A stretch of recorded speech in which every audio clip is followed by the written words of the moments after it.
Bonjour tout le monde, mon nom est Robert Gauthier et puis bienvenue au réseau qui s'appelle Lumière sur la prophétie biblique. On est en train de préparer une série qui va nous aider à identifier les quatre principaux acteurs de la prophétie. Alors, pour aller là, on va aller ici maintenant.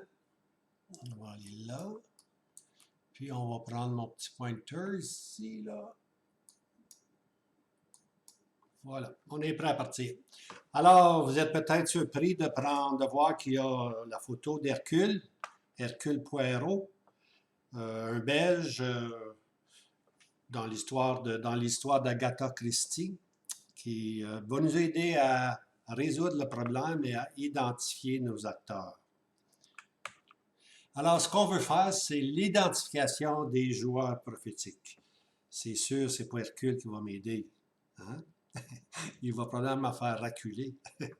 Non, on va se servir pour aller de l'avant. On va rester faire Hercule et puis on va se servir de la Bible. Alors, c'est par la Bible qu'on apprend les vérités. Alors, voici maintenant, nous allons pénétrer dans l'identification des joueurs prophétiques et celui qu'on veut connaître, c'est la bête. Si vous vous rappelez, la vidéo précédente, j'ai donné toute une historique sur comment l'homme veut contrôler, gouverner le monde, hein, toute l'histoire. Et puis, on va voir qu'avec cet individu qu'on appelle la bête, c'est vraiment dans le futur.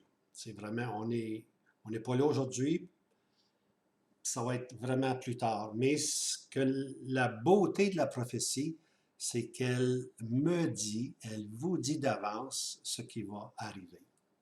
Alors, c'est là l'importance d'étudier la prophétie. Hein? OK. Alors, ici, on va couvrir une période, une parenthèse assez grande. On appelle ça le temps des nations. Hein?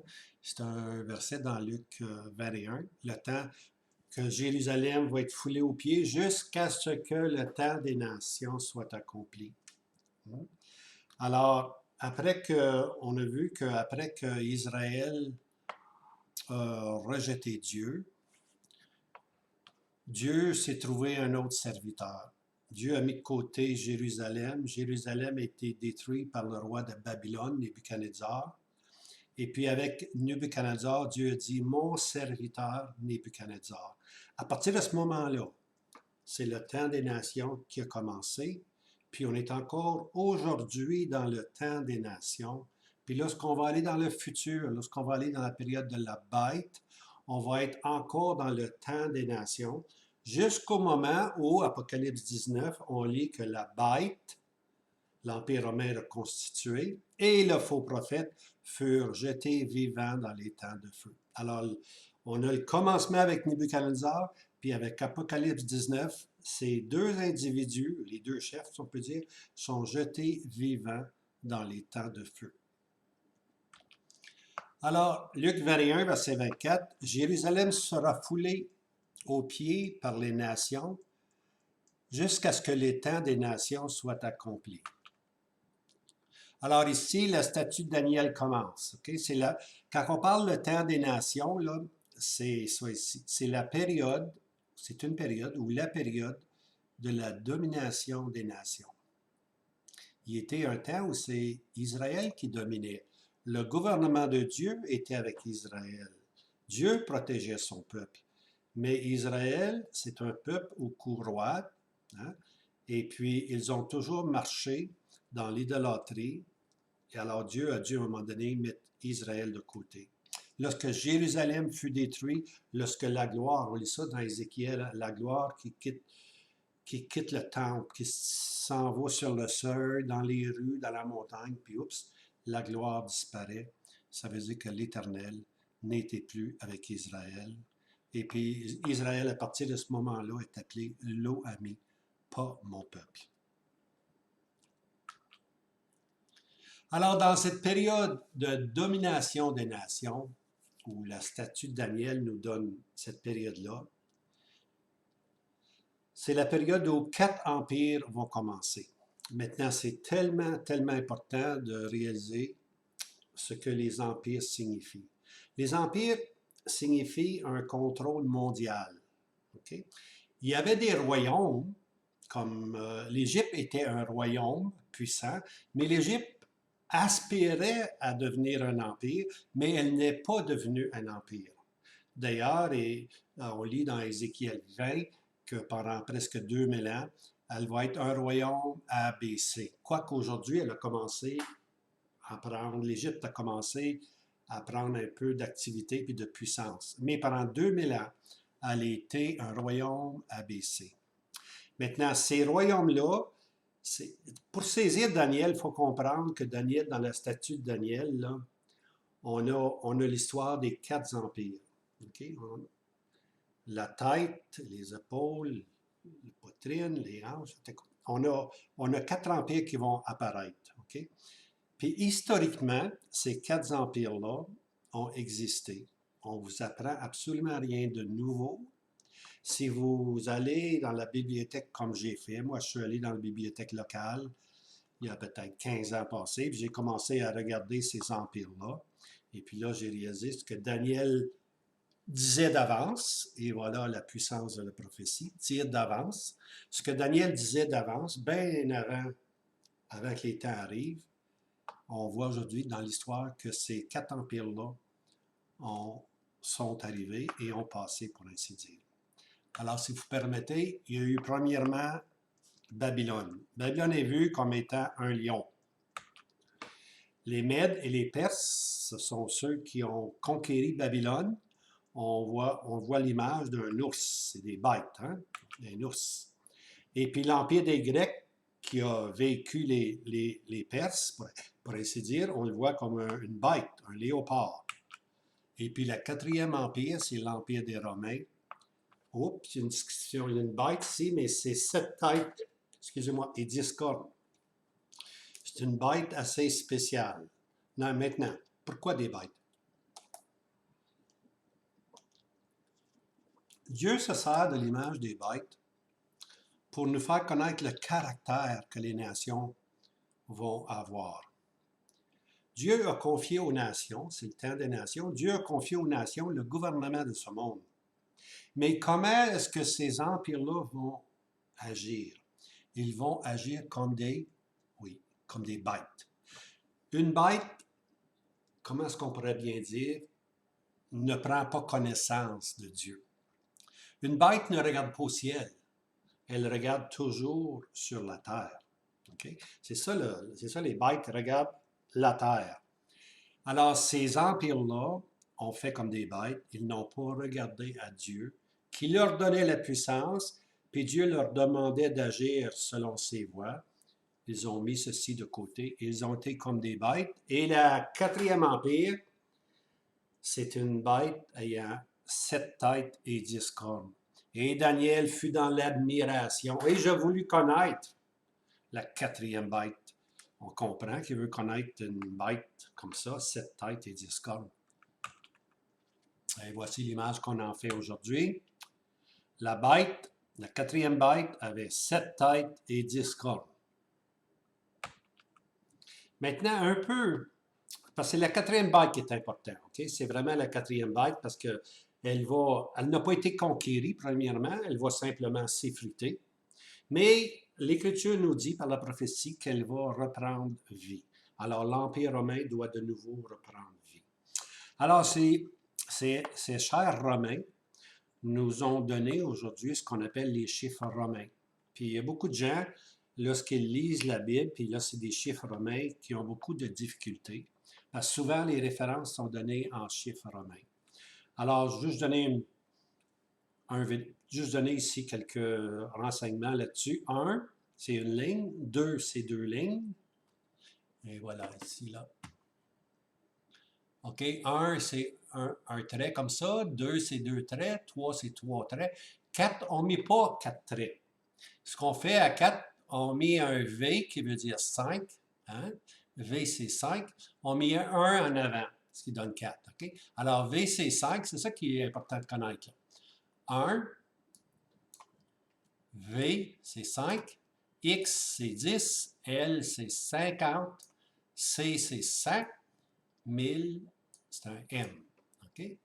Alors, ici, on regarde Isaïe 1, Isaïe 2, Isaïe 3. Oups, on met un V, Isaïe 4, Isaïe 5, Isaïe 10, Isaïe 50. Là, maintenant, le petit truc des Grecs. Lorsqu'on met un 1 en avant d'une lettre, on soustrait. Exemple, ici, là, V ici, c'est 5, là. Mais ici, on a mis 1 en avant, ce qui veut dire moins 1, ce qui donne 4. Hein? Alors, si on met après la lettre c'est V, c'est 5, disons, ou ça peut être X pour 10. Okay? Alors, 5 plus 1, ça fait 6.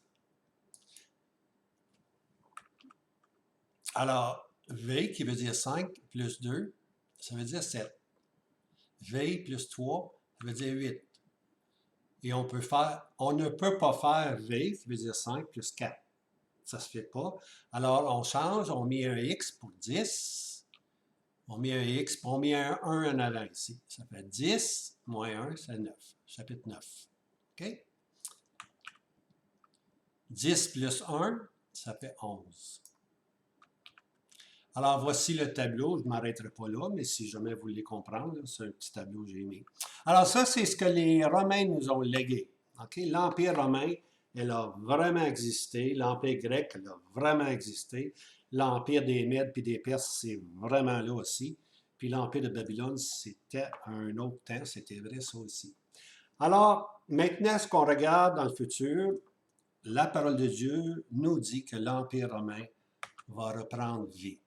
Okay? Ici, on voit l'empereur avec le fameux globe terrestre hein, qui veut contrôler. Alors, voici le globe terrestre. Eh bien, l'Empire romain reviendra sur la scène prophétique. Ah oui, l'Empire romain va revenir sur la scène prophétique. Daniel 7, versets 19 à 20, on lit ceci. « Alors je désirais savoir la vérité touchant la quatrième bête. » Daniel, hein, la quatrième bête, ça l'intéresse donc. Cette bête-là, il veut la connaître. Je désirais savoir la vérité touchant la dernière bête, qui était différente d'elles toutes. La quatrième est différente des trois autres. Elle est extraordinairement terrible.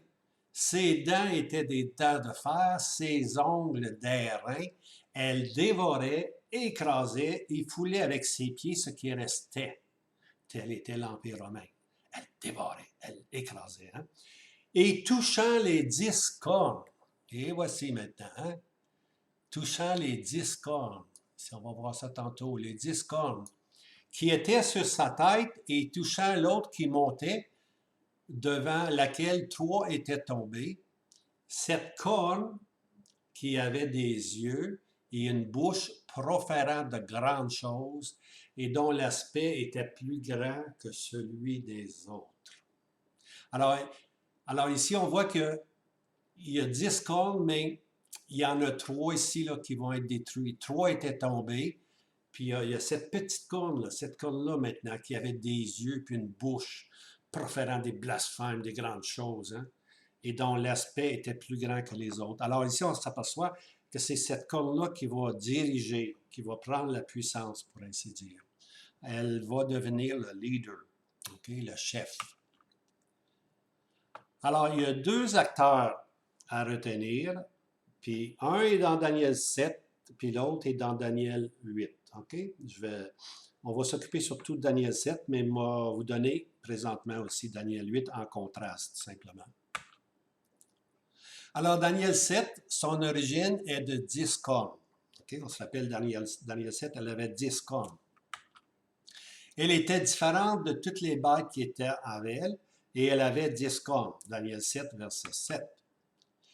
Sa tête impériale, voici une autre corne, petite, monta au milieu d'elle. Ça, c'est le leader, ça, c'est la tête impériale.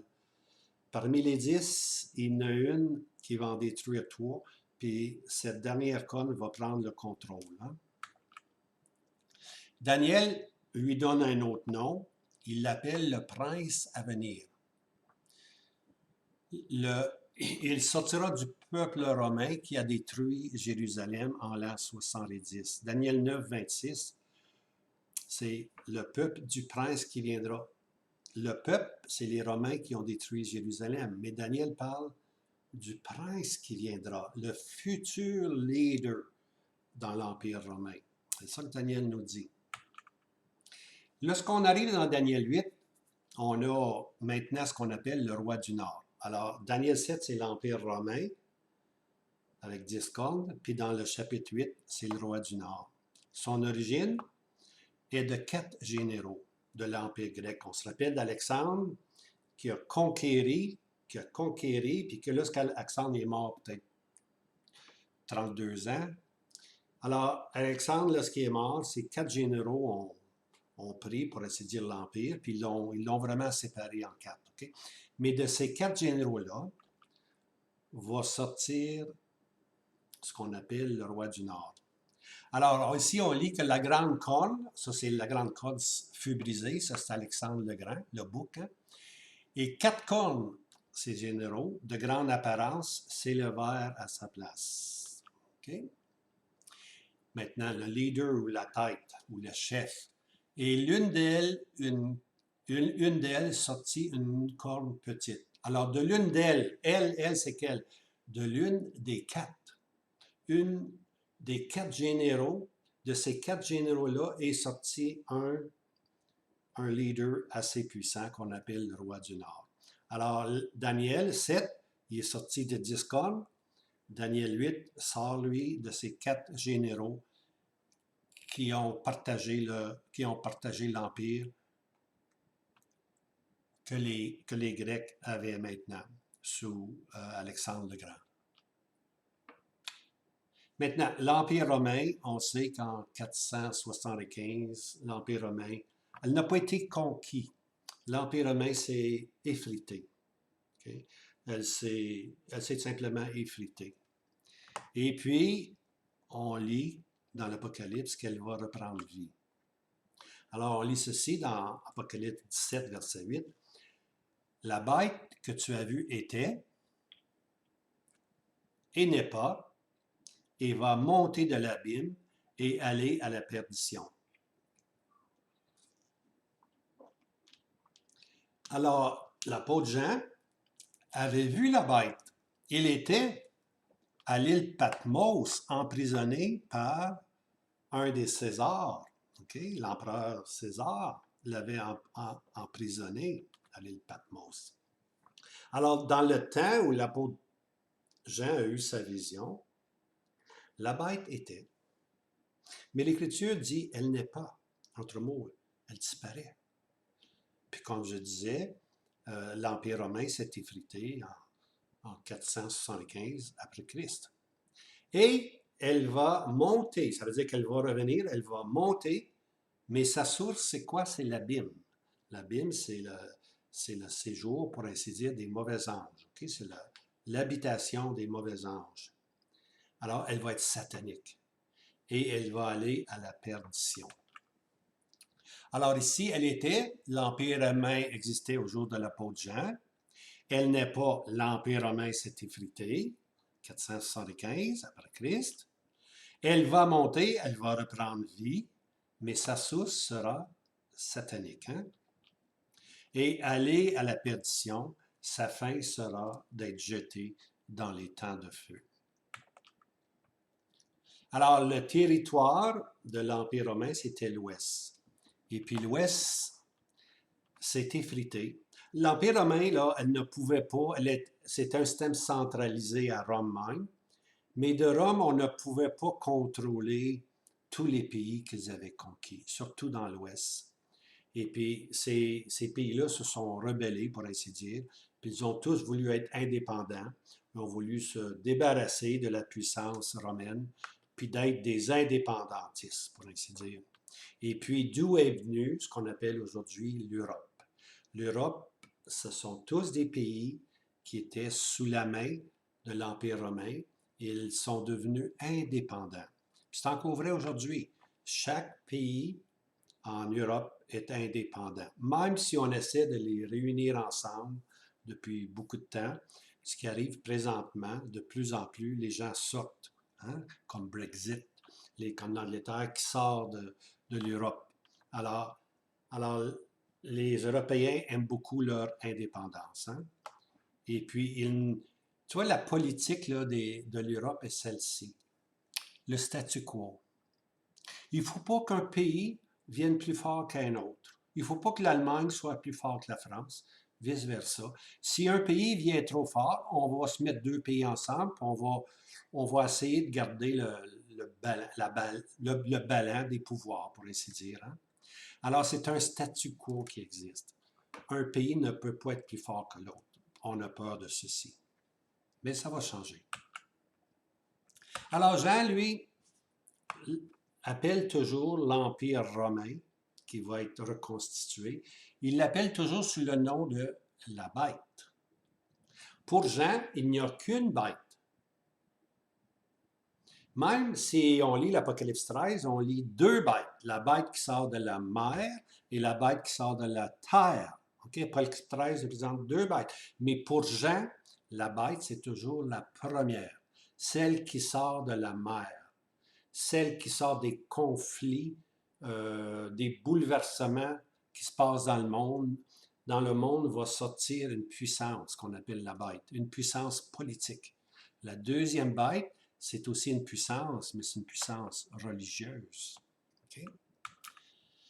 Alors, la bête qui sort de la mer, Apocalypse 13.1, cette bête-là, elle est politique. La bête qui sort de la terre, Apocalypse 13, à partir du verset 11, cette deuxième bête, elle est religieuse. Okay? Elle fait des miracles. La première ne fait pas de miracles. La première, c'est les armes, puis la force, puis la politique. La deuxième, elle parle comme un agneau. Mais sa voix est une voix de dragon. Elle fait des miracles. Lorsqu'on parle de miracles, on parle de religion. Alors ici, on va ouvrir le rideau. Jean décrit toujours la bête comme, et voici l'expression, 10 cornes et 7 têtes. 10 cornes et 7 têtes. C'est comme ça que Jean l'a décrit. Et voici les versets. Je vis monter une bête qui avait 10 cornes et 7 têtes. Apocalypse 13, verset 1. Une femme assise sur une bête écarlate. Alors, la bête écarlate ayant 7 têtes et 10 cornes. Apocalypse 17, verset 3. Un grand dragon roux ayant 7 têtes et 10 cornes. Apocalypse 12, verset 3.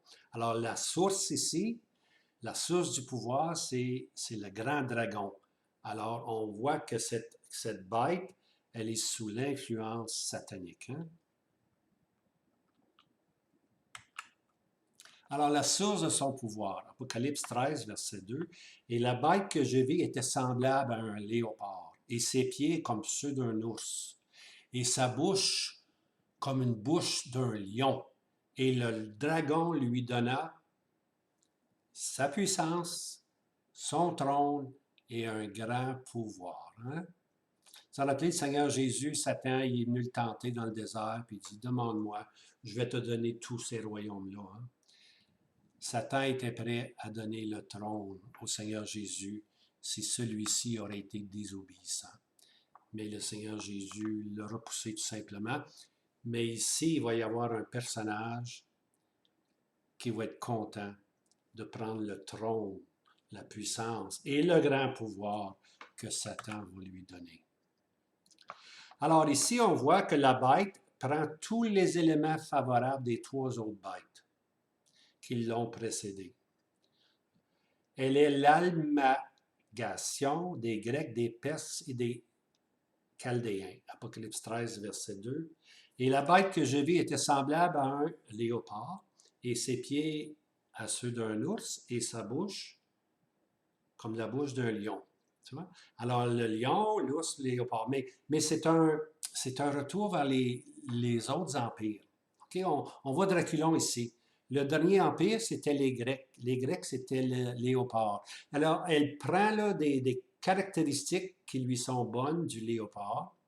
Après ça, on mentionne l'ours, qui étaient les Mèdes puis les Perses. Elle prend le nouvel empire, l'Empire romain, prend ce qui était de bon du système des Mèdes puis des Perses, de l'ours, et puis finalement, on termine avec le lion, qui était l'empire babylonien, les Chaldéens. Alors là encore, cette nouvelle bête d'Apocalypse 13, elle prend tout ce qui est favorable, et puis elle va maintenant être une nouvelle bête avec 7 têtes et 10 cornes. Complètement différent, mais elle a emprunté. Elle a simplement emprunté, puis les Romains étaient vraiment comme ça. Ils prenaient ce que les Grecs avaient de bon, puis ils le gardaient, puis ils prenaient ce que les Perses avaient, puis ils l'ont gardé aussi. Alors, ils empruntaient, ils copiaient, pour ainsi dire, seulement ce qui était pour eux favorable. Maintenant, comment identifier la bête de l'Apocalypse 13, 21? Le but, c'est identifier la bête. Maintenant, comment est-ce qu'on fait pour l'identifier? Hercule dirait, regarde son activité. OK? Regarde l'activité de Daniel 7, puis compare-la à l'activité de Daniel 13, puis ça va peut-être te dire que c'est le même personnage. Alors, on va regarder. Daniel 7, l'activité de la corne petite. Alors, tout comme Daniel 7, la bête fait ses choses. On va voir. Daniel 7, verset 8, une bouche proférant des grandes choses. Ça veut dire ça, c'est une bouche, là, une grande gueule qui blasphème, qui se moque de Dieu, qui blasphème Dieu. C'est ça qu'elle profère de grandes choses. C'est ça que Daniel 7, la bête, fait. Et puis cette quatrième bête, qu'est-ce qu'elle fait? Elle a de grandes paroles que la corne proférait. Okay? Alors voici maintenant que la corne, cette corne-là de Daniel 7, elle profère aussi de grandes choses, de grands blasphèmes. Une bouche proférant de grandes choses. Daniel 7, verset 20. Cette corne fit la guerre contre les saints. Okay? Elle proféra des paroles contre le Très-Haut et consumera les saints des lieux très saints. Alors, elle a une grande gueule, elle profère des choses au-delà de ses pensées. Elle blasphème, hein? Elle blasphème, c'est ça qu'elle fait, elle blasphème. Elle fait la guerre aux saints. Elle profère des paroles contre le Très-Haut et consumera les saints des lieux très hauts. Ça veut simplement dire le peuple d'Israël. Les vrais saints qui confessent Christ, tout simplement, le résidu. Elle va haïr, cette bête-là va haïr. Alors, proférer, ça veut dire des blasphèmes. Cracher, proférer des jurons. Le mot, c'est proférer. C'est un mot, c'est une expression imagée, si on peut dire, que Daniel nous donne. Lorsqu'on arrive dans l'Apocalypse 13, on a la bête, l'Apocalypse 13, la bête qui sort de la mer. Regardons son activité. Elle a sur ses têtes des noms de blasphème. Oups, c'est un peu pareil, ça, des noms de blasphème. Et elle dit, qui est semblable à la bête qui peut combattre contre elle? Et il lui fut donné une bouche qui proférait des grandes choses et des blasphèmes. Alors, Daniel 7 puis Apocalypse 13, ça commence à être pareil. Et puis, elle ouvrit sa bouche en blasphème contre Dieu, le Très-Haut, pour blasphémer son nom et son habitation et ceux qui habitent dans le ciel. Et il lui fut donné de faire la guerre aux saints. Alors, si on compare l'activité de Daniel 7 avec l'activité d'Apocalypse 13, la bête, on réalise, Hercule nous dirait, l'activité est pareille, donc ça devrait être le même personnage.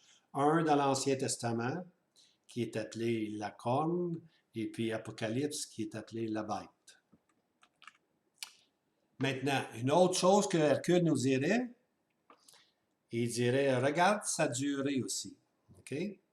Sa durée de proférer, de blasphémer. OK? La durée. On va regarder Daniel 7. Il pensera changer les saisons et la loi, c'est-à-dire la corne de Daniel 7, la corne petite de Daniel 7, et elles seront livrées en sa main jusqu'à un temps, des temps et la moitié d'un temps. Daniel 7, verset 25. Maintenant, un temps, c'est d'une un temps, c'est une fête juive à l'autre fête juive. En autre mot, un temps, ça parle d'une fête à l'autre fête, c'était une année. Okay? Alors, un temps, c'est une année. Des temps, c'est double, 2 années, ça fait 3. Et la moitié d'un temps, ça fait un demi-temps, ça fait 6 mois. Alors, 3 ans et demi. 3 ans et demi. Un temps signifie un an, c'est ça que je disais. Des temps signifie 2 ans et la moitié d'un temps, une demi-année. Maintenant, lorsqu'on arrive dans Apocalypse 13, et le pouvoir d'agir, 42 mois lui fut donné. Alors, 42 mois, c'est 3 ans et demi. Apocalypse 13, verset 5. 42 mois, c'est 3 ans et demi. Donc, un temps, des temps, puis la moitié des temps en Daniel, dans l'Apocalypse, la même durée, pour ainsi dire, mais présentée sous l'image de 42 mois. Alors, si on regarde la durée de la grande tribulation, alors les trois configurations sont identiques, identifiant la durée de la grande tribulation. Vous allez voir ici. 42 mois. Et il lui fut donné le pouvoir d'agir 42 mois. Alors la bête, Apocalypse 13, verset 5, elle agit 42 mois. Un temps, des temps, la moitié d'un temps. Alors on lit Daniel 7, il pensera changer les saisons et la loi, et elles seront livrées à sa main jusqu'à un temps, des temps et la moitié des temps. Alors pendant 3 ans et demi, pendant 3 ans et demi, la corne va pouvoir agir puis changer tout ce qui appartient au peuple d'Israël, les saisons puis la loi. Et puis Apocalypse 12, on lit « Et les ailes d'un grand aigle furent données à la femme afin qu'elle s'envolât dans le désert, en son lieu où elle est nourrie un temps, des temps et la moitié d'un temps. » Apocalypse 12, verset 14. Puis finalement, on a l'expression 1260 jours.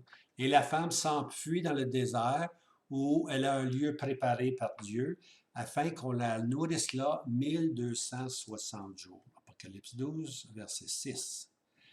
Et puis maintenant, Apocalypse 11, verset 3. Et je donnerai puissance à mes 2 témoins et ils prophétiseront 1260 jours vêtus de sac. Conclusion. Alors, l'activité, hein, une grande bouche qui profère des choses, qui n'aime pas le peuple de Dieu, hein, et puis qui persécute les saints, ça c'est son activité. Sa durée, c'est 3 ans et demi. Alors, l'activité puis la durée, soit de Daniel 7 ou d'Apocalypse 13, nous disent tous les deux que ces deux acteurs prophétiques, Daniel et puis Apocalypse 13, sont identiques. La corne petite de Daniel 7 est le même personnage que la bête qui sort de la mer, Apocalypse 13, verset 1. Les deux sont identiques. L'activité et la durée nous aident à comprendre ceci.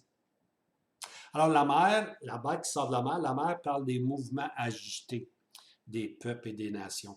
Les nations vont être tellement agitées qu'ils vont regarder à un homme qui vienne prendre le contrôle puis qui donne la paix, pour ainsi dire. Alors, c'est la mer agitée, c'est un état extrême d'agitation.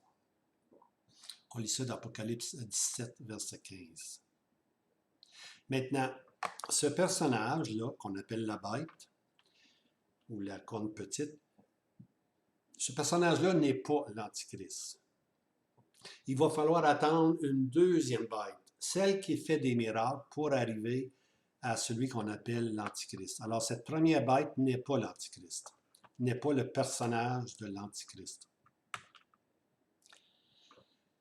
À ne pas confondre la première bête politique, Apocalypse 13, verset 1, et la deuxième bête religieuse, Apocalypse 13, à partir du verset 10. Alors, tu as une bête politique, celle qui sort de la mer, puis tu as une bête religieuse, celle qui sort de la terre. C'est deux bêtes complètement différentes, mais ils vont agir ensemble. Hein. Un appuie l'autre continuellement. Puis ensemble, ils vont travailler à persécuter le peuple de Dieu. Pour être plus exact, on a 3 descriptions, mais on a un seul et même personnage. Regardez bien. Daniel 7, 8 nous présente le chef impérial de l'Empire romain, la corne petite. Alors là, on l'appelle comme ça la corne petite. C'est le leader, c'est le chef impérial, Daniel 7. Daniel 9 nous présente le même chef impérial romain, le prince qui viendra. Quand on lit Daniel 9, 26, et le peuple du prince qui viendra. Le peuple du prince qui viendra détruit Jérusalem. C'est qui le peuple qui a détruit Jérusalem? Ce sont les Romains en l'année 70. On a détruit Jérusalem. Mais Daniel 9, 26 nous parle du peuple qui a détruit, mais il parle aussi du prince qui viendra, le futur leader des Romains, de l'Empire romain. Alors, on doit s'attendre que l'Empire romain va reprendre vie, puis il va y avoir un chef qu'on appelle le prince qui viendra. On peut l'appeler la corne petite, si vous voulez, mais aussi on peut l'appeler la bête. Apocalypse 13.1 nous présente le même chef impérial romain, la bête. Alors, ces 3 expressions-là, la corne petite, Daniel 7, verset 8, le prince qui viendra, Daniel 9, verset 26, puis Apocalypse 13.1, la bête, ce sont les 3 descriptions, mais un seul et même personnage. Okay? C'est le leader politique. Okay? C'est le futur empereur romain. Le futur César romain à venir. On l'appelle la corne, le prince qui viendra, puis la bête. OK?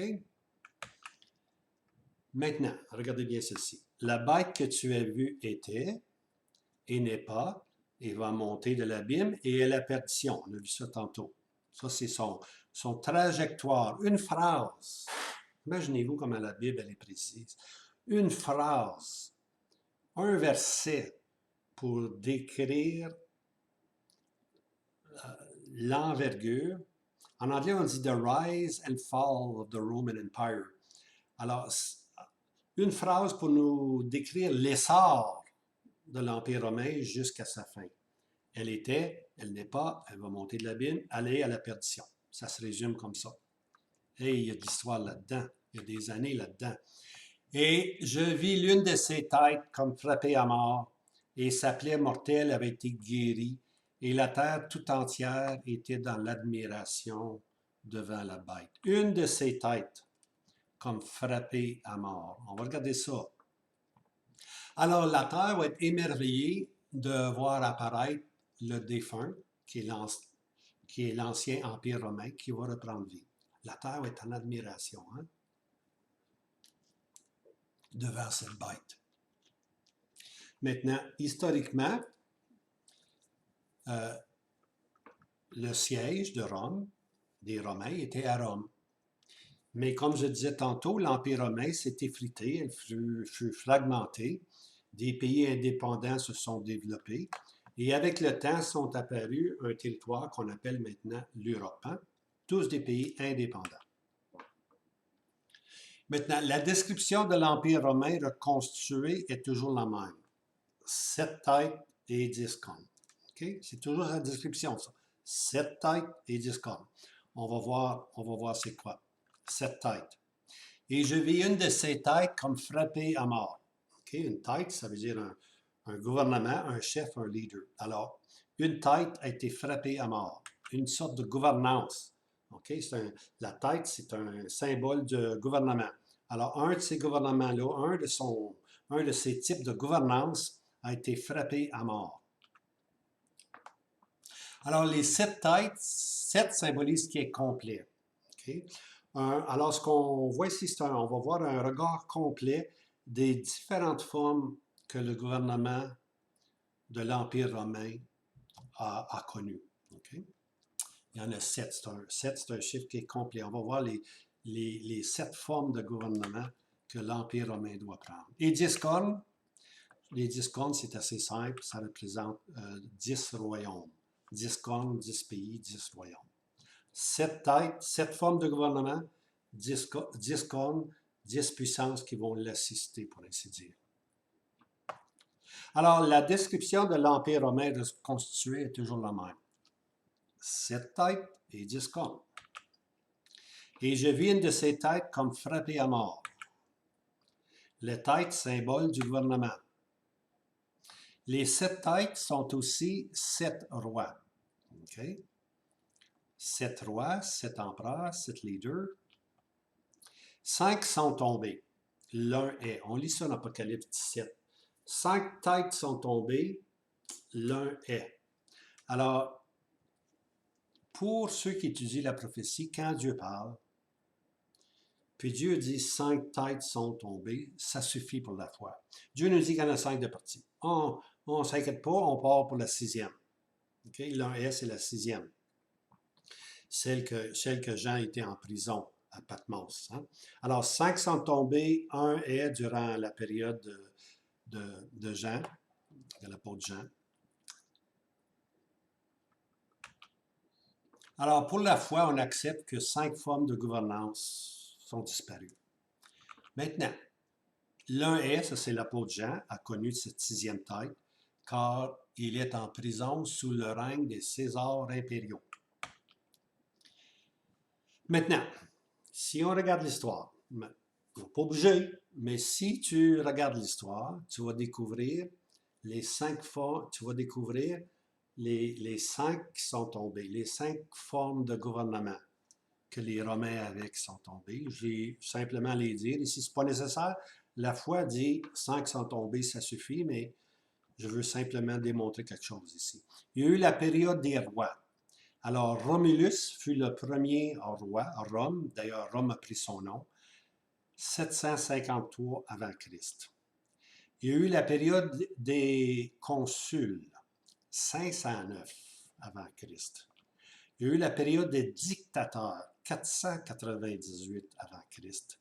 Il y a eu la période des décemvirs, ça veut dire 10. Okay? Un groupe de 10 qui gouvernait. 451 avant Christ.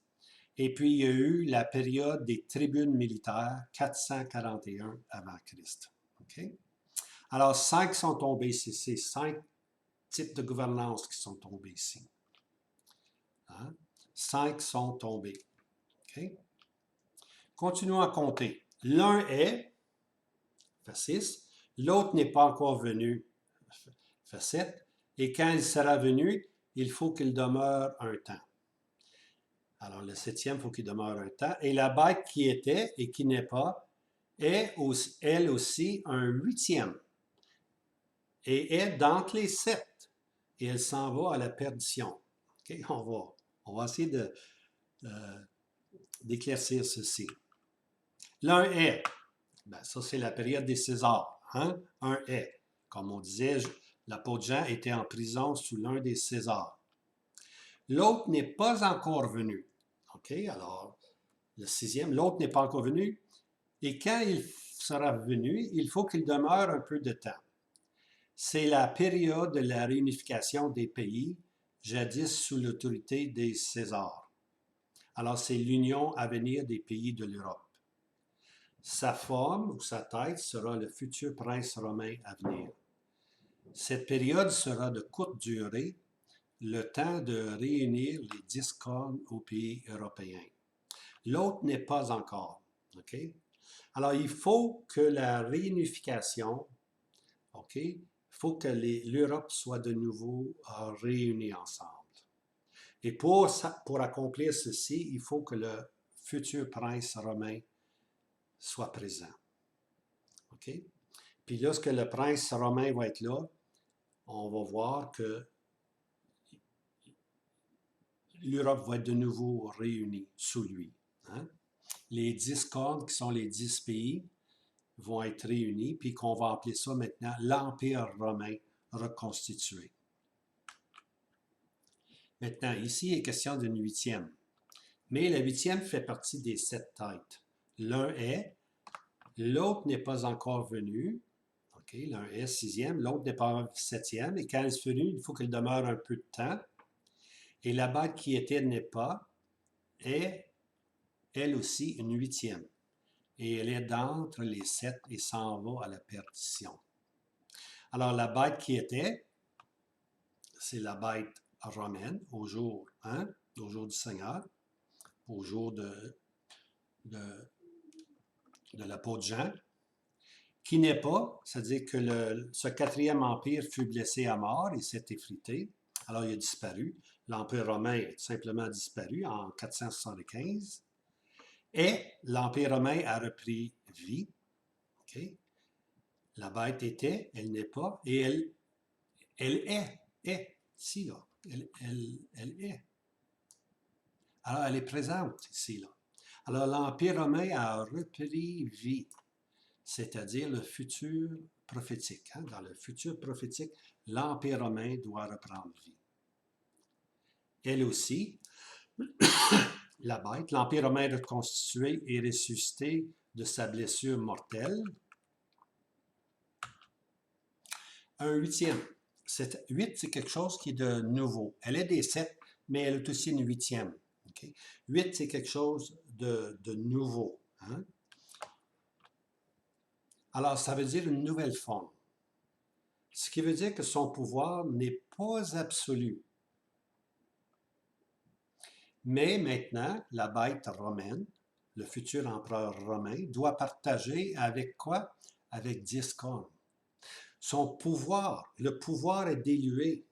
Il n'est plus absolu. Le vieil empire romain, dans le temps des Césars, c'était un pouvoir absolu. Il ne consultait pas personne.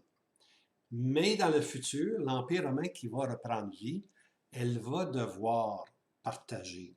Elle va devoir consulter les 10 cornes. Alors, c'est pour ça qu'on dit, c'est un nouveau pouvoir, c'est une huitième, mais elle fait partie des 7. OK? Ça fait partie des 7. Mais ce qu'il y a de nouveau, c'est le partage des pouvoirs avec les 10 cornes. Elle est d'entre les 7. Cette huitième bête est d'entre les 7, c'est-à-dire romaine dans son caractère, mais affaiblie dans l'absolu de son pouvoir, maintenant partagée avec les 10 cornes. Elle est des 7. Mais son pouvoir est maintenant différent. Elle doit partager avec les 10 cornes. Et sa destinée, sa fin, elle s'en va à la perdition. Alors la bête, l'Empire romain reconstruit, trouve sa fin dans l'étang de feu. Apocalypse 19, verset 19. L'Empire reconstitué sera détruit par le Christ. C'est-à-dire que c'est le leader qui est jeté dans l'étang de feu. Il sera jeté vivant dans l'étang de feu. Telle sera sa perdition, telle sera sa fin. Alors le prince romain à venir, qui est le leader du nouvel empire romain reconstitué, va être comme leader, il va être jeté dans l'étang de feu avec son confrère qu'on appelle le faux prophète, qui est l'Antichrist. Les deux ensemble, comme personnages, comme individus, sont jetés vivants dans l'étang de feu. Leur royaume, c'est sûr, va être consommé, va être détruit, mais eux sont jetés vivants dans l'étang de feu. On se rappelle la description que Jean fait, 7 têtes et 10 cornes. Alors, les 7 têtes sont donc 7 formes de gouvernance dans l'existence du quatrième empire. 7 a un symbole reconnu dans l'Écriture pour nous dire que c'est complet, un aperçu complet. On pense aux 7 fêtes de l'Éternel. On pense aux 7 églises. On pense à Lévitique 23, Apocalypse 2. Hein? Les 7 fêtes de l'Éternel, les 7 églises dans l'Apocalypse. C'est un aperçu complet des voies de Dieu avec Israël, les 7 fêtes de l'Éternel, puis c'est un aperçu complet des voies de Dieu avec l'Église sur la terre. Alors, comme je disais, 8, si 7 c'est complet, 8 c'est un symbole qui veut dire de nouveau. Hein? D'ailleurs, on a l'expression le premier jour de la semaine. Hein? L'Église n'est pas une suite du judaïsme. L'Église, c'est une entité complètement nouvelle.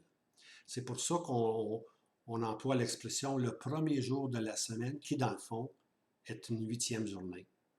Alors, le sabbat, c'était la 7e. Le christianisme n'est pas la continuité du judaïsme, c'est quelque chose de nouveau, que la 8e journée, on appelle ça le premier jour de la semaine. Hein? Les apôtres se réunissaient pour rompre le pain la 8e journée. Non pas le sabbat, la journée après, qui est devenue le premier jour de la semaine, un nouveau commencement. L'Église, c'est vraiment un nouveau commencement. 7 têtes et 10 cornes. Ici, on va parler des 10 cornes. Et les 10 cornes que tu as vues sont 10 rois qui n'ont pas reçu de royaume, mais reçoivent pouvoir comme roi, une heure avec la bête. Okay? Les 10 cornes, 10 unités, 10 rois, 10 royaumes, 10 pays, appelez comme vous voulez. Hein? C'est 10. Ils reçoivent pouvoir comme roi. À l'autre mot, leur royauté est reconnue. Une heure avec la bête. Maintenant, ça ne veut pas dire que ça va durer une heure, mais une heure veut dire simplement en même temps, dans la même période que la bête existe, les 10 cônes vont agir en concordance ou en harmonie plutôt avec la bête. Les 10 cônes sont 10 rois dans une seule et même période, une heure. Les 10 cônes reçoivent pouvoir conjointement avec la bête. Hein? Alors la bête, elle a une puissance, mais elle n'est pas pure comme l'ancien Empire romain. Elle doit partager avec 10 royaumes, 10 pays. Alors le règne de la bête puis des 10 cornes est limité dans un temps, une heure, pour une période qu'on appelle une heure. Alors les deux ensemble vont agir conjointement. Maintenant, le siège social de la bête. Alors, Hercule nous dirait oui, mais c'est quoi le siège social de la bête? Hein? Et de la femme. Apocalypse 17, versets 9 à 10.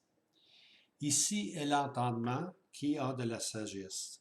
Les 7 têtes sont 7 montagnes où la femme est assise. Ce sont aussi 7 rois. 5 sont tombés, l'un est. Ici, on règle la location géographique des deux sièges sociaux. Le siège social pour la femme et puis le siège social pour la bête. Topographiquement, une seule ville dans la sphère prophétique répond à ce critère, 7 montagnes ou 7 collines. Alors, 7 têtes sont 7 montagnes. À tous les poètes de l'Antiquité, ils font cette description unique. Lorsqu'ils parlent de Rome, ils parlent de 7 montagnes. Dans le fond, c'est des collines, là. Mais la description des poètes, c'est toujours 7 têtes.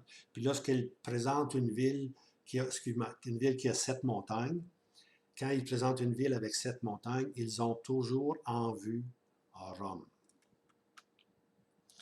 Ben oui, c'est Rome naturellement. Alors c'est une ville, Rome est construite sur une ville qui a 7 collines ou 7 montagnes. Alors seul Rome, comme ville, se situe sur 7 montagnes. Ça, c'est une source. La source, c'est M. Walter Scott dans Exposition of Revelation of Jesus Christ. Très bon livre, hein? Très bon livre. Alors, voici les 7 montagnes qu'il nous dit, qui sont à Rome. En voici une. Coalienne, Esquive, Janiculane, Nié-Arinal, Palestine, 20 Arinal, et puis la 7e, Ventine. Alors ça, ce sont les 7 collines. Ils sont identifiés de même. Si vous lisez les livres d'histoire, vous allez voir que chacune des collines a son propre nom. Hein? Alors, Rome était la ville aux 7 collines. Alors, Rome sera le siège social de la bête et puis de la femme. La femme qui est assise sur la bête. Ça, c'est l'élément religieux. La femme assise sur une bête écarlate. Il y a 7 têtes et 10 cornes. Hein? Alors, la bête, c'est-à-dire l'Empire romain reconstitué, retrouvera son emplacement historique. Alors, le quartier général de l'Empire romain reconstitué va être encore à Rome. Hein? Ça va être aussi la place pour la prostituée, la femme prostituée à Rome. Okay? La femme, c'est-à-dire la fausse église, ou l'église mystique qu'on appelle Mystère Babylone la Grande, la mère des prostituées, elle aussi aura son siège à Rome. Alors, l'empereur romain va être à Rome, puis la prostituée, la femme prostituée, la fausse église va aussi avoir son emplacement à Rome. Alors, on a réussi maintenant à identifier notre bête, 10 cornes et 7 têtes, puis on a dit que c'était l'Empire romain reconstitué. Alors, ceci complète maintenant. L'identification est terminée. Alors, notre premier personnage prophétique fut la bête qui sort de la mer. Hey, la bête est tellement importante, hein, celle qui sort de la mer. C'est l'Empire romain qui va reprendre vie. Apocalypse 13, verset 1. Comme on disait tantôt, ce personnage n'est pas l'Antichrist. C'est un personnage avec une puissance politique. Satan lui donne son trône, sa puissance. Hein? Tandis que l'Antichrist, c'est quelqu'un de religieux. C'est la deuxième bête qu'on appelle, Apocalypse 13, à partir du verset 11, la bête qui sort de la terre, qui fait des miracles, hein? qui parle comme un agneau, mais dans le fond, c'est satanique. Alors, d'autres noms sont applicables à cette bête politique ou civile. Alors, tout le chapitre 7 nous enseigne que le leader ou le chef sera une autre corne petite. Okay? Daniel 9 nous présente ce leader comme le prince qui viendra. Et puis l'apôtre Jean nous décrit comme 7 têtes et 10 cornes. Alors ici, on a identifié, Hercule peut dire, oui, lorsqu'on regarde l'activité, lorsqu'on regarde la durée, puis lorsqu'on se fie sur la parole de Dieu, on peut être certain que l'Empire romain, qui a été blessé à la tête, une de ses têtes furent blessées, va reprendre vie dans le futur. Alors, c'est ça que la Bible nous présente, l'Empire romain qui reprend vie, hein, qui va vouloir persécuter, qui va vouloir blasphémer Dieu puis persécuter les enfants de Dieu. Alors, maintenant, on va aller dans une autre identification de notre deuxième joueur, OK, qui va s'appeler l'Antichrist, l'acteur numéro 2. Ça, on va réserver ça pour une autre vidéo. Alors, c'est très important de comprendre que la bête qui sort de la mer, c'est l'Empire romain qui doit reprendre vie. Elle s'est effritée. N'oubliez pas, hein, ça c'est important. L'Empire romain est responsable d'avoir approuvé la mort de Christ. Les Juifs ne pouvaient pas crucifier personne. Ils ne pouvaient pas condamner quelqu'un à mourir. L'Empire romain l'a fait. Elle a crucifié le juste, l'homme Christ Jésus. Pensez-vous que Dieu a oublié? Je ne pense pas. Elle va reprendre vie, puis elle va aller à sa perdition. Alors que le Seigneur vous garde, et puis on a hâte à l'autre pour voir maintenant le deuxième joueur prophétique, hein? L'Antichrist. Alors que le Seigneur vous garde, j'espère que vous avez passé des bons moments. Puis n'oubliez pas, partagez à d'autres. Hein? Puis n'oubliez pas de vous inscrire à Lumière sur la prophétie biblique. Mais surtout, partagez à des amis, afin qu'eux aussi s'inscrivent. Alors que le Seigneur vous garde, je vous laisse. Maranatha. Le Seigneur vient bientôt. Merci.